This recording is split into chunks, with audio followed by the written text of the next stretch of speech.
Another fine park in London.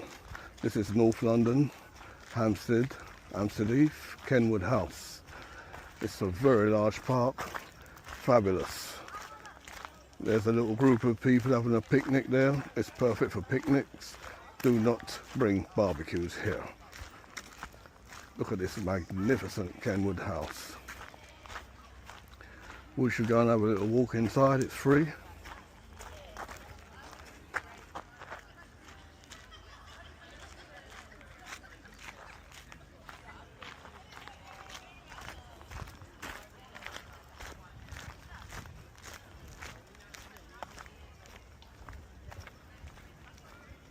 Magnificent, look at that.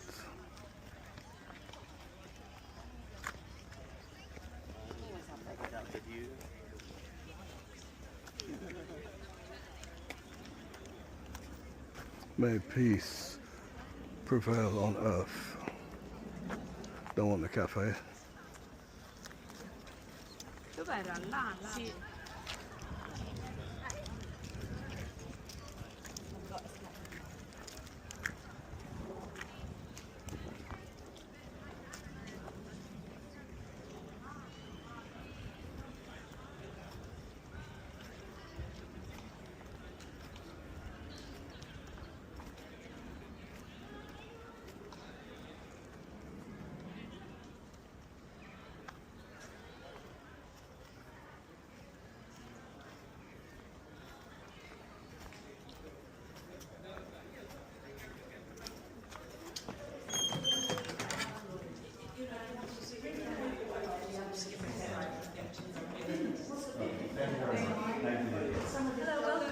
Hi.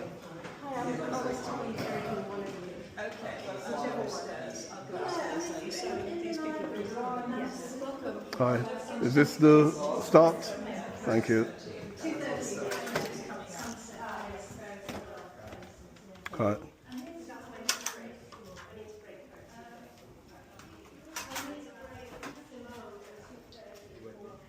Is it okay to film in there? Yeah, just not with flash. Yeah, yes, sure. Thank you.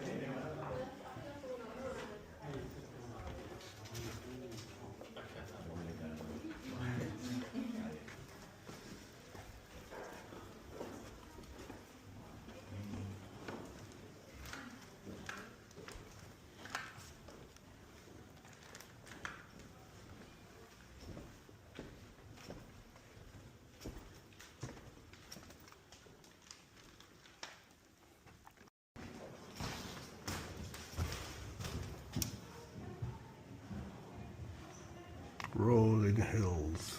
What a view.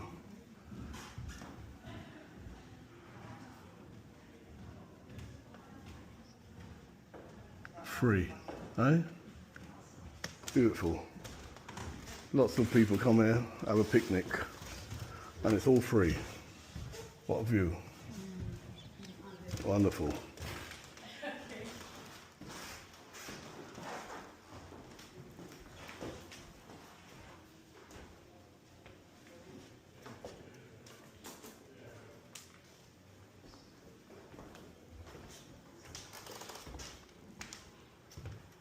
Kenwood House, steeped in history. The smell. Hi. You can smell history. You can see history. Yes, nonetheless. Many, many years.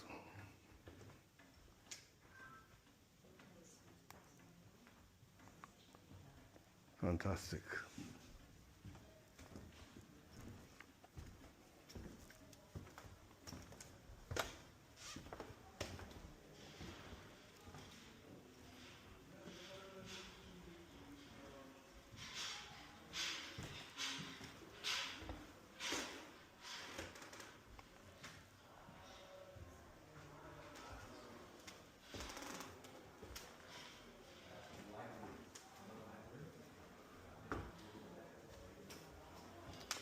First Earl of Ivy, and the family still in power today. Guinness.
mercantile republic, the art business there was not a business of patronage by the Duke of Sussex, but prices would go down as well as up.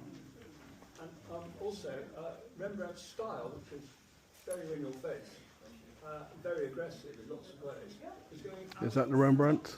and, Okay. Thank you. more looking to sort of, comfortable people and comfortable materials.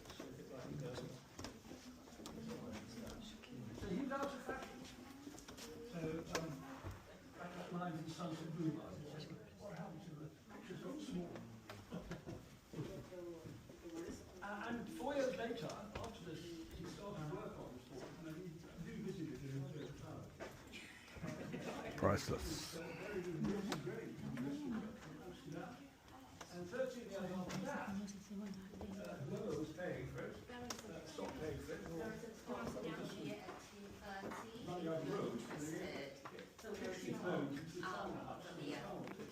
Rembrandt. the closer you look at it, the more Priceless painting. Kenwood House. May 2026. by the way, you guys, you plotters, this is what great artists look like. And if you go a bit closely at it, you can see an awful lot going on. One of the things I like most about it is he's put his hands into the pigment, put up the pigment, and he's put his end of his paintbrush into the lace, scrubbing it around, And I think to me, that says the artist is present. When you look at his eyes, very interesting, somebody pointed this out to me not too long ago. Look at his eyes, there is no white dot. So you're looking into deep pools. He's looking inside himself, reflecting on his fantastic career 30 years before. 2 in the National Gallery of London, and 1 in the National Gallery of Scotland.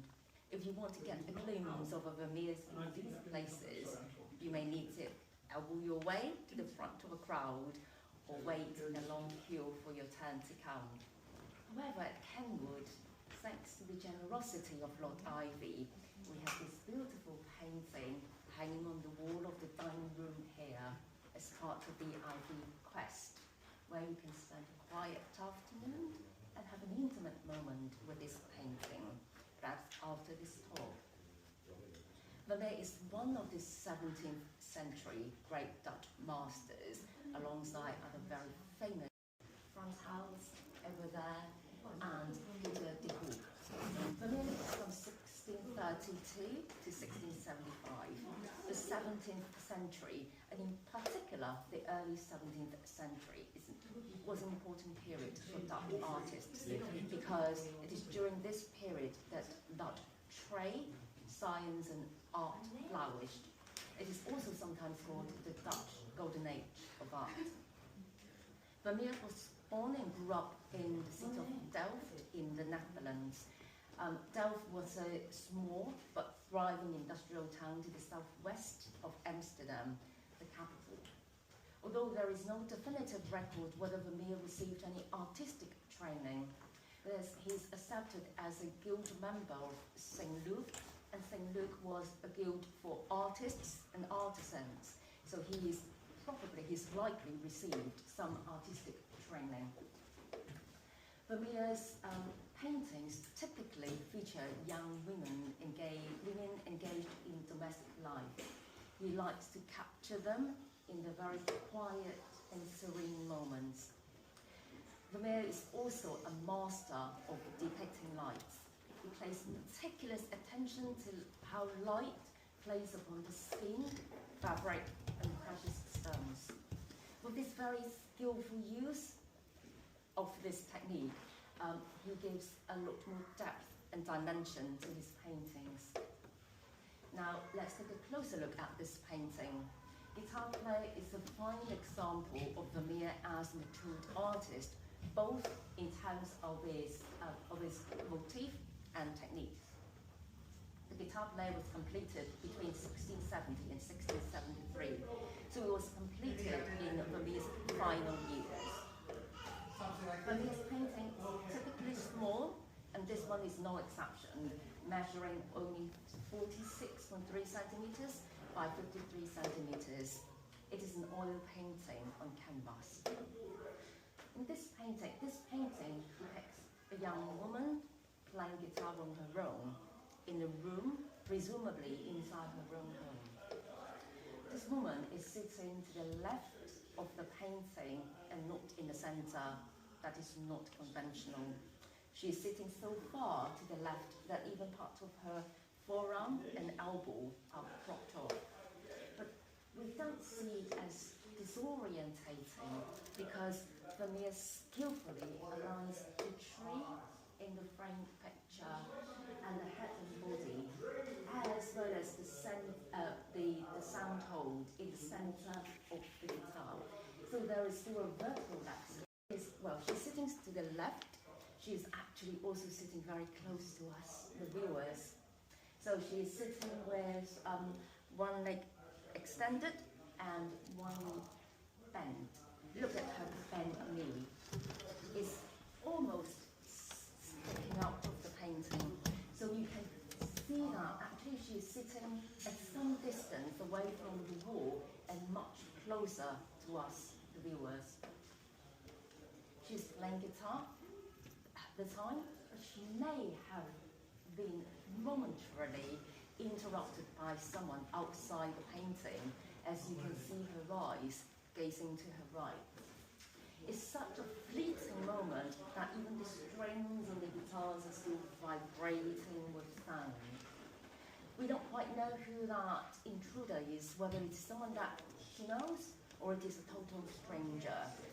But looking at the coy smile and the blushes on her face is likely to be a welcome intruder. Also, guitar was becoming a popular musical instrument at the time. So the use of guitar as a motif in a Dutch painting could be a symbol of love. So Vermeer may be suggesting that this young woman has a romantic relationship with this Buddha. Now, look at this young woman. She is very well dressed. She's wearing a luxurious yellow satin coat with fur trimmings. A similar coat appears in at least 6 other paintings by Vermeer. Vermeer's wife actually owned a jacket like this. She's also wearing a very beautiful, shining necklace, pearl necklace. There are books behind her. We don't quite know the subjects of the books, but it suggests that she could read. So, is a elegantly dressed young woman who could read, play music with a fashionable musical instrument that subtly but immediately evokes the feeling of a wealthy, well-educated middle-class family. And this is a theme very typical of Vermeer's paintings. I've mentioned earlier that Vermeer is a master of depicting light. We can see in many places in this painting how he carefully captures the light. First of all, it's all natural light, and the light comes from the window on the right, which we can only partially see. The light actually may be too bright, that even the curtain have to be partially closed to shield away the sun. Get through between the curtain and the back of the side of the window, as you can see the lighter patch on the top right-hand corner. Light is also reflected on her face, as you can see the tone and shade on her face gradually changes across from the right to the left. That is to show that the direction is coming from the right. We can see the pearls, yes, the luminous quality of the pearls shining on the neck. The opposite of light is shadow. So we can see that light is reflected in the form of shadow behind the frame painting, the frame picture, the shadow behind. And Vermeer also deliberately used a darker tone for the wall and corner contrast with a much lighter tone for the young woman. So this is with this use of the colour, it shows that the young woman is sitting at some distance away from the wall. So with all this very skillful use of the technique, how light should be reflected, Vermeer has given a lot more depth, space and dimension to the entire painting. Some art historians have argued that Vermeer might have used an optical device to help him capture light for his paintings. The optical device is called camera obscura, and camera obscura is literally translates to dark chamber.